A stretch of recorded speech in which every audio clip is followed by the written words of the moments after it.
Welcome back to another lesson of East Main 101. I'm your facilitator, City of Jackson, Tennessee Communications Director Kenneth Cummings. And for lesson 33, I am joined with City of Jackson, Tennessee Police Department Public Information Officer, my soror, Hello. Stephanie Graham. How you doing Stephanie, today? thank you for coming on. I appreciate you being here. Thanks for the invite. Your role, I tell people you're the me for the department, the I am. JPD, and you are doing an amazing job, an excellent job. Since you've come on, you've brought the community back to JPD, and you brought JPD back to the community. So I'm looking forward to talking to you about your role. So let's just kick it off. Stephanie Graham, who is, I do this now with my previous guest. Who is Stephanie Graham? Why is Stephanie Graham? How is Stephanie Graham? Tell us about Stephanie Graham. So I'm Stephanie Graham. I am a mother. I am a wife, 31 years, and I am a Gigi. Stephanie Graham is a creative individual. She loves the community, and she loves interacting with the community. So, and you are a community person. When you got on, you hit the ground running, and I see you out. You're red coat. You do a lot of things with different boards, and we'll get into that. But as you are the public information officer for JPD, why is and what to you is the importance of the community and JPD just coming together as one? It's important for me because that allows our citizens to get to know our officers. I think the community relationship with the agency and the transparency is really important. But being out in the community and getting to know the citizens, the business owners, the pastors, that is very important in building the relationships. So we attend a lot of swearing-ins together, and we hear Chief Corley's. You mentioned pastors. That's one of his 4 C's. 4 C's. 4 C's and 3 F's. Mm-hmm. He would get me if I forgot those. And Mm-hmm. one of those he talks about, he tells the officers, when you're in your district, you have to know the pastors. That's You right. need to know the business owners. When you hear him say that and see those new recruits come on, how does that make you feel? It actually makes me feel good. I think it's really good for the officers to know that it's important to know the business owners, get to know the pastor, and even get to know the principals of the schools that's in your district. Those are your connection to the other citizens. And so I think about when he says that you've got pastors and business owners who know their community. Mm-hmm. They know when something looks off. Looks off, something is wrong. And so to be able to call that officer in that district and be like, hey, I see something, don't look right. Can you come help me out? As someone who's, you've been in business, you were manager at one of our local businesses. I was customer service management prior to taking my role, and that was also an experience because I got to build relationships with those individuals that came in and became not only just customers, some of them became friends, some of them became really important people, getting to know them from just servicing them on the customer service aspect. So for you, as someone who worked in business, how important is it to have from the business owner side, how important is it to have a relationship with the officers who are in your area? It's really important. If you do see something or know something, you want to feel comfortable in being able to talk to that officer, and you also want to be familiar with who's in your district. And that way you feel a little more apt to tell something if you see something. And I think that's an important piece of that agency is for our officers to actually get out and, meet and greet and get to know and know people by names. Yeah, I think about a video I saw of one of our officers racing a young man during summer camp. And those are the things we love to see. That's our right. officers out there not chasing. I mean, they have to do that job, but actually getting out there racing some of the young people in our community to build that trust. And those are authentic opportunities. That was at a particular site here in the city's their family day, and we were invited out to actually interact and engage. And one of our officers took the opportunity. She was challenged, and she kind of set the job aside for a minute and just became a human. Just like that was her little brother. Yeah. And she took him on, and and it took off. It was amazing to see it. I mean, it sends chills because in the climate that we're in, there's no trust with police officers. But when you see them out there with our young people, not arresting them, but enjoying time with them, it's a beautiful thing to see. And they appreciate that because, that same individual will see that officer maybe in a store or at their school, and it's a good feeling to know that relationship was built on a positive incident and not anything negative. Right. And I think that in the long term is going to change the dynamics of crime in the city. And you touched on one thing, got exactly what you said, but you mentioned how they took their uniform, not took it off, but like they dropped the police persona, they became a human. Under the vest, under the uniform, no badge, no gun, they're just residents of, the community themselves. Just like everybody else. They have kids, they have husbands, they go out to movies, they live a life. So it's really rewarding to see those opportunities. So back to Stephanie Graham, you have a degree in fashion, or you study fashion in Georgia, of all places, Georgia. If you are out and you see Stephanie Graham, you'll see why fashion was one of her studies in college.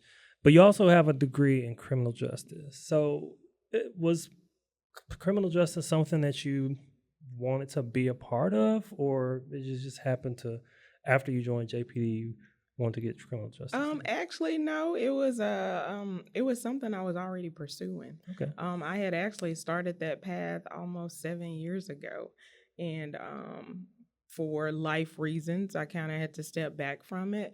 But when this opportunity was afforded to me, that was my push to get back in there and finish it off. I just felt like that was God's way of leading me back to finish what I started. So in the criminal, did you want to be an officer or just want to have your hands somehow in? I just wanted to have my hands somehow in the field of criminal justice. I didn't know if it was going to be working with kids. Really, in the back of my head, I actually had this whole job description in the back of my head, just didn't know how it was going to come about, but it worked out exactly how it was supposed to. So I think you've told me this story a few times, but how did this position that you have, how did you come about? I know where you used to work, but from there to JPD, I mean, that's like, for me, I went from journalism to communications. But from where you were to JPD now, how did that come about? So yes, that was a big change. I went from selling supplements to being the public information officer.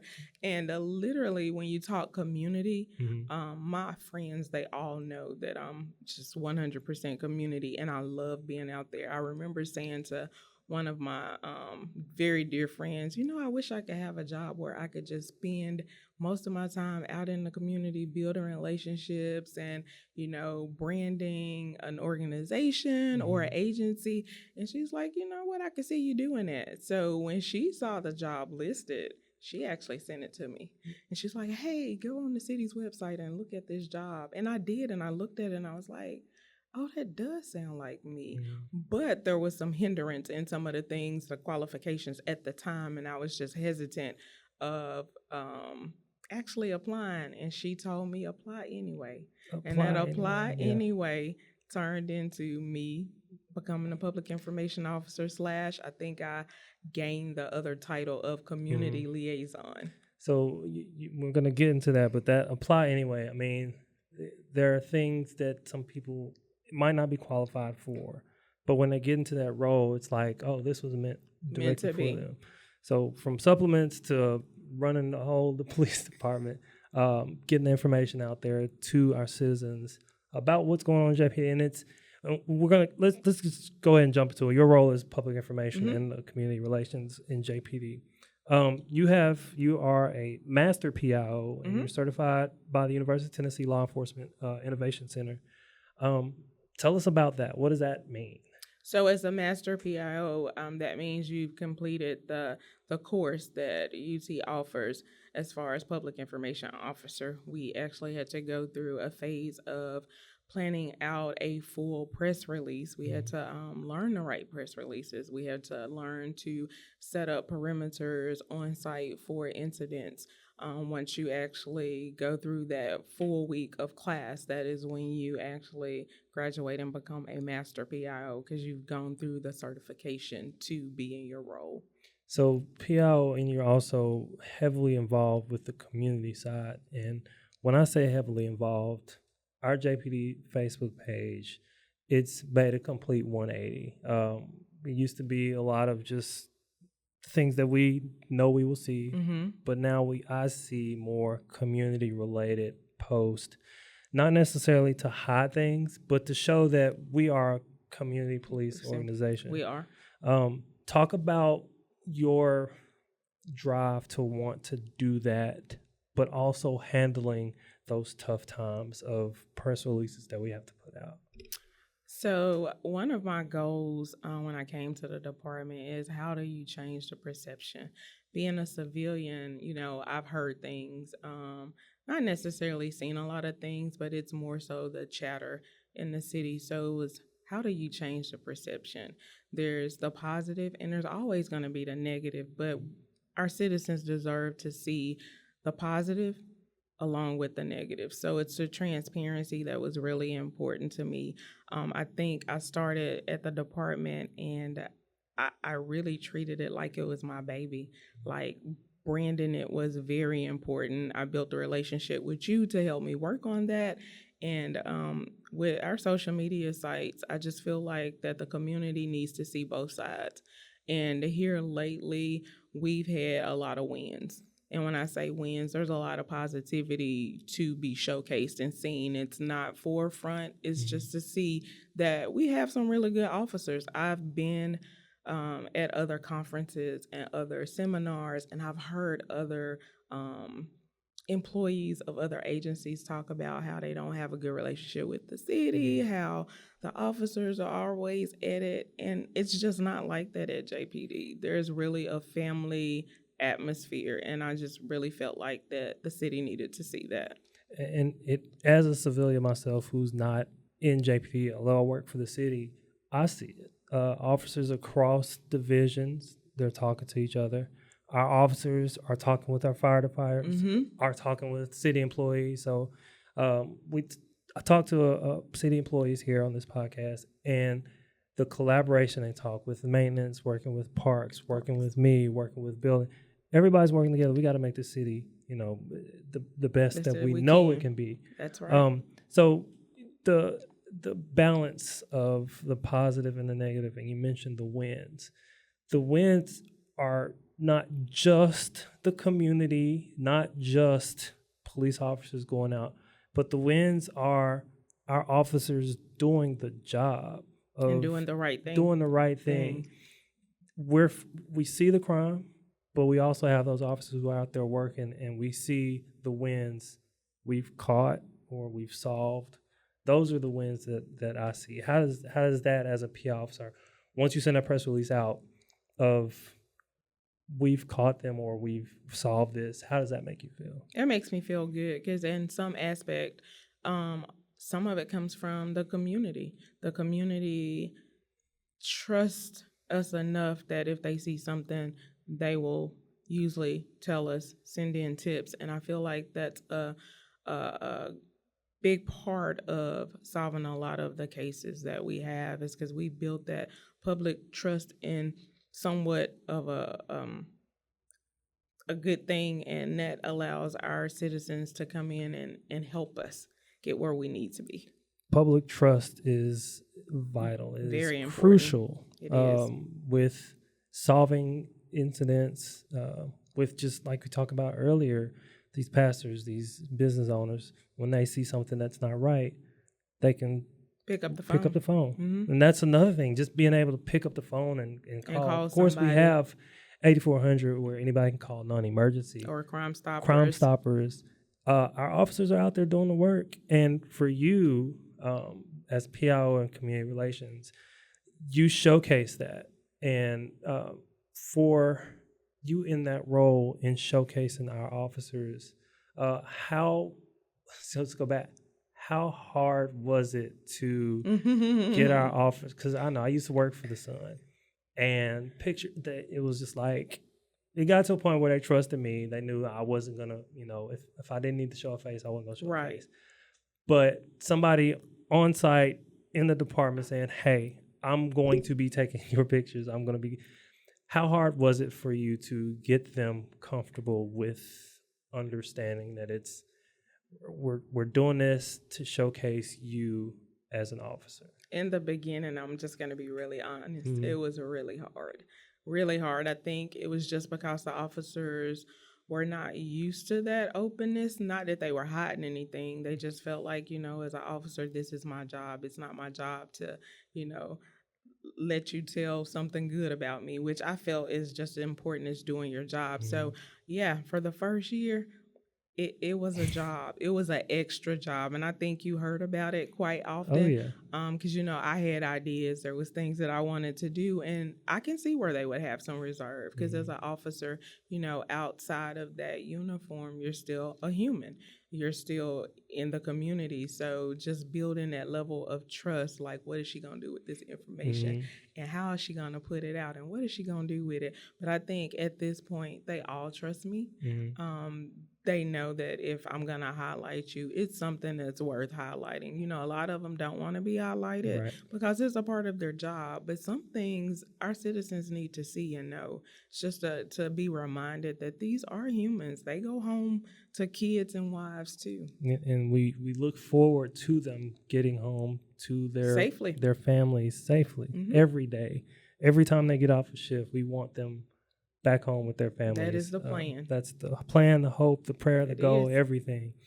So the community side, we talked about the PIO side, and one thing happened recently: the arrest of incident Austin Drummond. You kind of were a part of that, and you are a part of a lot of, when it comes to press conferences, you put those together. Just generally, how is that? What is that about? What do you do when that happens? So with the last incident, I talk about collaboration. Literally, the TBI PIO reached out to me and she was like, "Hey, I'm in X, Y, and Z. I can't be there right now. What can you do for me?" And I was like, "Whatever you need me to do."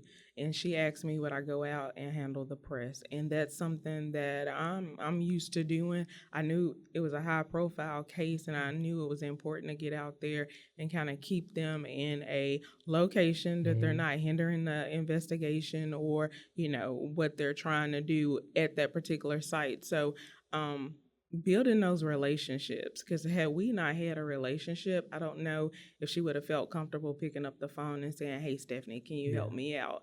But it was just organic and, "Hey, I'm there until you get there." And I literally did. I went out on site, kept the media together until she arrived and took over. At that point, it was her show, but I was there to assist and help wherever I was needed. And locally, we're not as big as some of those other markets, but locally, you handle our local media in that same manner, but kind of a smaller scale. And I have a great relationship with our local media.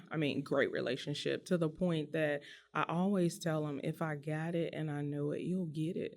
But if it's something I can't give because it's still an ongoing investigation, I'm just not going to be able to give it to you. And they finally understand that now. It's not about hiding anything, but it's about understanding that, things are ongoing. You can't tell everything as soon as something happened. There are people we're looking for.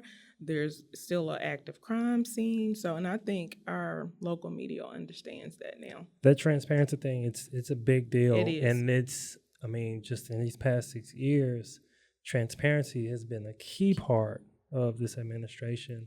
For me, I'm the same way. If there's something that we need to tell y'all, we're going to tell you. We're not going to hide it from you.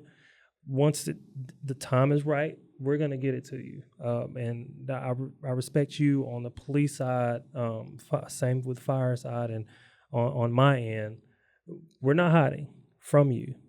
You need an interview, pick up the phone call. We're going to get We'll you work it what out. you need to do.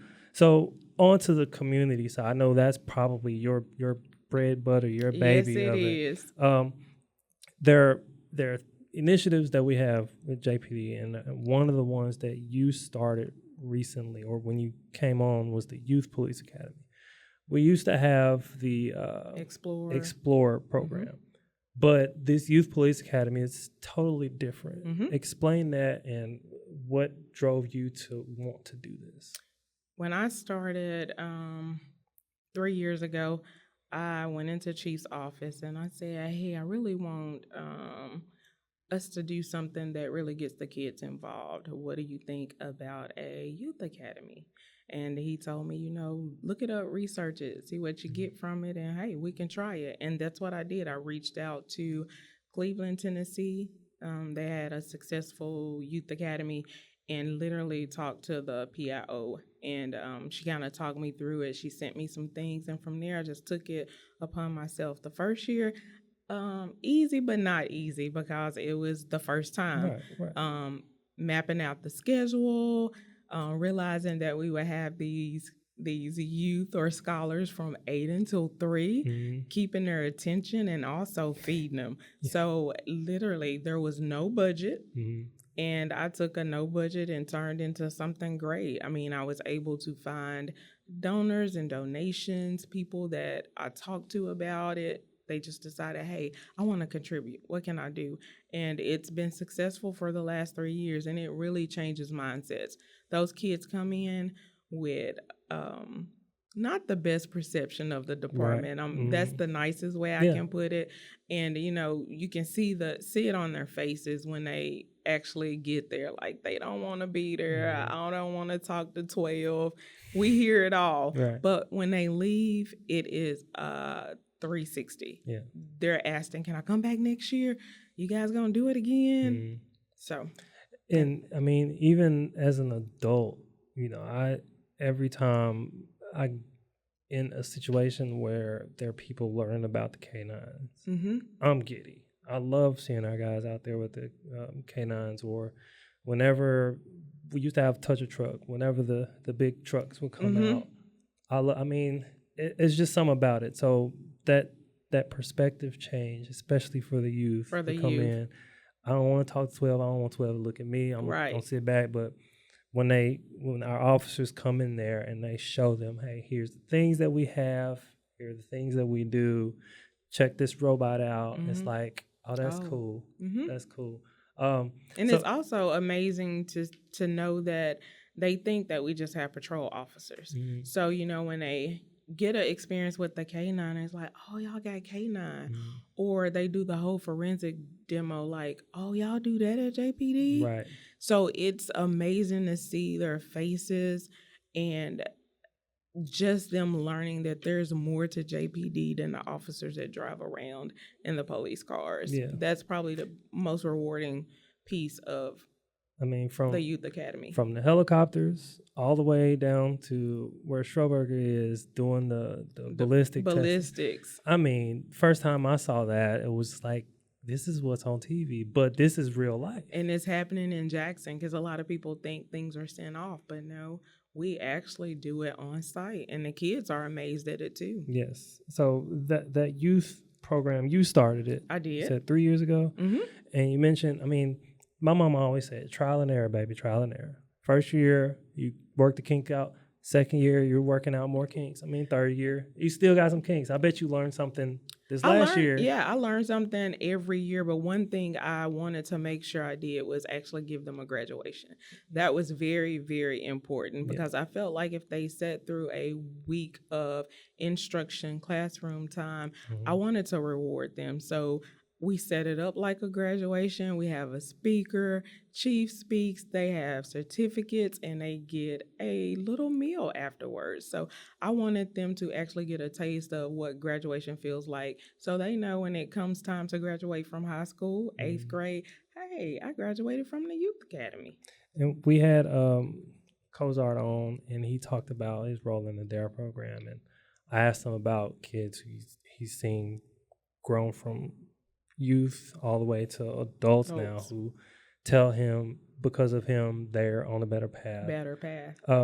With this youth academy, is that something that you hope out of some of the youth that they go through this and realize JPD is, I mean, police in general, it's not that bad? It's not that bad. We're already seeing it. Okay. When we're out at the schools for the kids that went through the program, they will remind us that thank y'all for showing us the other side of the agency, or thank you for showing us that the K9s, or thank you for letting us meet the officers. They are friendly. So, you never know how they have interacted with an officer based on the situation that they might have been put in per none of their control. Mm-hmm. But that opportunity of being able to go through the youth academy lets them see the other side of the agency. So one big thing we have every year, or it's really ramped up since you got on, National Night Out. It's back. It's back. It's a big deal. As we said, we learn every year, and each year it's grown. I know when I moved here, we had it, but it wasn't as big as it wasn't as community oriented as it is now, where people can actually register their block for our officers to come out and just enjoy the night. Mm-hmm. So talk about National Night Out. I know that's one of your other babies that you love being a part of. Talk about that. That is one of my other babies. That was one other goal that I had, was to bring National Night Out and bring back the community. We had gone 3 years, I think, not having National Night Out. COVID hit, and then some other circumstances. So one of the goals when I came back, prior to Officer Taylor being over the community relationships unit, I asked him, could we get back into doing National Night Out? And he was like, yeah, let me pull out my paperwork. So he pulled out his paperwork. I got on the phone and got the calling and got the emailing, and we did the flyer. And that first year we had about 20 signups, and that was unusually high compared to what they've had in the past. And that's across the city? Signups? Across the city, okay. And then the second year we had about 25 locations. Last year I think it was 33 locations. So big, small business, organization, anyone can have a National Night Out. One other thing that I decided that JPD would be a host site. Okay. I went to Chief and I said, hey, what you think about us having a site at JPD? Mm-hmm. And he was like, I don't know. We never done that before. Like, let me try it. And we got vendors, mm-hmm. we had food, we fed, games, and it's just gotten better. Last year, we had approximately 150 people to attend, and this site is for those individuals that don't have a site to go to in their neighborhood or surrounding area. They're welcome to come to JPD and interact with the officers, see our SWAT team. This year, aviation is gonna land Air One. Okay. There'll be games, there'll be food, there'll be entertainment. So feel free to come out if you don't have one in your neighborhood or your area. There's nothing like a boss that says, I don't know, try it. Just try it. And Chief Corley is their boss. Look, Mayor Conger, one thing he told me at the beginning, I asked him something, and he straight up told me, he was like, you're the communications director? Figure it out. Like, you know what? You ain't got. I'm not gonna ask you anything else anymore. Right.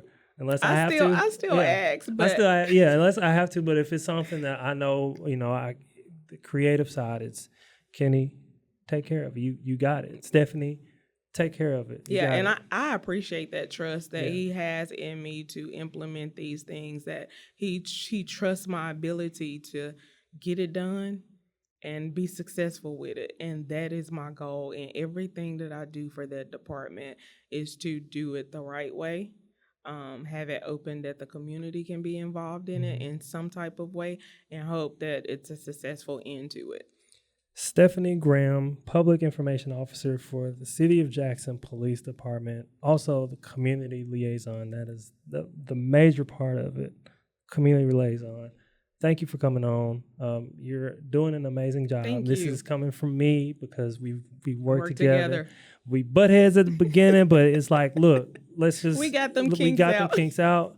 We are working hand in hand to get the word out to our citizens, doing our best to make sure that the city remains safe and we're transparent with everything. That's so right. Thank you, Stephanie, for coming on. I appreciate you.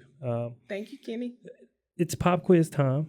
And usually for pop quiz, I ask my guests 3 questions, just kind of get to know them just a little bit better. So we got those 3 questions. Question number 1 is, what is your favorite food dish to make? I know one that you make. I haven't tried it yet, but what's your favorite one to make? My favorite dish to make is spinach dip. That's the one that I need to ask you to bring. I should have asked you to bring. I would have put it right here. Had some, I think. Okay, so I'm missing out. Sarah loves spinach dip. Yes. So I've seen you post about, I got spinach dip. Y'all come get some. I perfected it. Okay. Yeah. Okay. It is my favorite. I need to get some spinach dip. We'll work that out. We'll work that out. Like I said, I should have asked you to bring some. I would have put it right here so everybody can see it.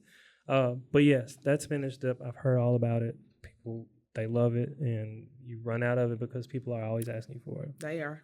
So what is it about your spinach dip? You don't have to give the secrets, but like, what is it about yours that's different? So the funny thing is, at one time I hated spinach. Really? But I went through a phase where I really wanted to lose weight, and I needed to find something that didn't have a lot of calories in it.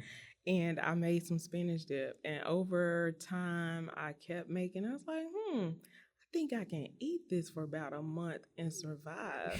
And I did, and I lost weight. And so I just continued to perfect it, and now it has its little secret ingredients in it that people ask me for it, and just not gonna tell them. No, I can't tell them that. Nope. So spinach dip. All right. So pop quiz question number 2. I hear this. They say no matter if it's Sigma or Zeta, it's all Phi Beta. That's right. So you are my soror, Zeta Phi Beta right. sorority incorporated. Why Zeta? What is it about Zeta that just grabbed you on?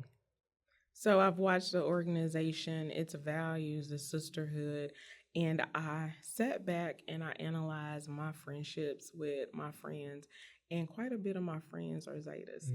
And, I saw the finer womanhood and the sisterhood that was displayed in them, and I just thought, hey, I think I want to join. Their mission, it's community oriented too. We do a lot in the community, and that is probably the biggest thing that attracted me. So it wasn't the fact that the what they say is that Zetas can cook, and they can. I mean, you make spinach. I do. So Zeta Phi Beta Sorority Incorporated, founded in 1920 at Howard University. Sister organization to Phi Beta Sigma Fraternity Incorporated, founded in 1914, Howard University. I just had to say that because I love saying it. There are a lot of Sigmas at JPD, a few of them that I know of. How is those brothers that we have at JPD? How's that relationship? The relationships are great, and it's crazy that before I found out those were my brothers, they were my brothers before, and those relationships were already built, so that just enhanced it. Can you Z5? No, I'm just playing. That might be a little bit too loud on these microphones. I'll let her do it later. So Z5, it's the call. I mean, we love to hear it. We love to hear it, and for us, it's Blue Phi. Z5 so sweet. So let me not get into that because I could go all night, all day. I know you can. With my blue and white. So pop quiz question number 3. This is a tough one, but if there was one thing that you'd like to see change in the city of Jackson from your perspective as public information community liaison, what would it be? At JPD? At JPD. Oh, that is a hard one. Not that the agency, I would. Or what would you, not necessarily at now, JPD, but like for the, What I would enhance is the community relationships with the officers and the community. I would love to see our officers have an opportunity to be in the community more, to serve more out of the officer perspective. And just to give you an example, we did popsicles and patrol. and we, jumped on the 4x4 with popsicles and water, and Yeah. we rode downtown for about an hour and a half and literally got out the 4x4 and interacted with every individual that we came in contact with. We parked in front of City Hall for about 30 minutes, interacted with the City Hall employees, the business owners. That's what I love to see. And I love to see our officers in that realm where they can actually enjoy that engagement. It's not a negative engagement. Not that all engagement is negative, but most of the time when our officers go out, they're out for two reasons. Somebody either called or that individually called for some help. Right. So the opportunities like the popsicles and patrol gives those officers a chance to, there again, interact with the community and engage in a positive way. So community engagement with our officers, that's one thing that you would enhance. I would enhance it. I love it. I would look for more opportunities, and I still do that. And, there's opportunities that we actually can participate in and some that we can't, just because the manpower can't pull away from the service calls. But where they can't, that's where me and Sergeant Cozart, we come into play. We're going to make it happen. So National Night Out coming up October 7th, October 2025. You can sign up at police.jacksontn.gov. Look for the community engagement link. You can sign up for that. Stephanie Graham, City of Jackson, Tennessee Police Department, Public Information Officer, Community Liaison. Again, thank you for coming on. Thank you. I appreciate you and all the work that you do for our officers and just for the community at large. Thank you. Thank you. So that does it for Lesson 33 of East Main 101. Don't forget to follow us on all of our government social media channels and opt into text alerts by visiting connect.jacksontn.gov. And be sure to visit eastmain101.jacksontn.gov to listen to all of our lessons in their entirety on our YouTube, Spotify, or Apple Podcast channels. Until next lesson, class dismissed.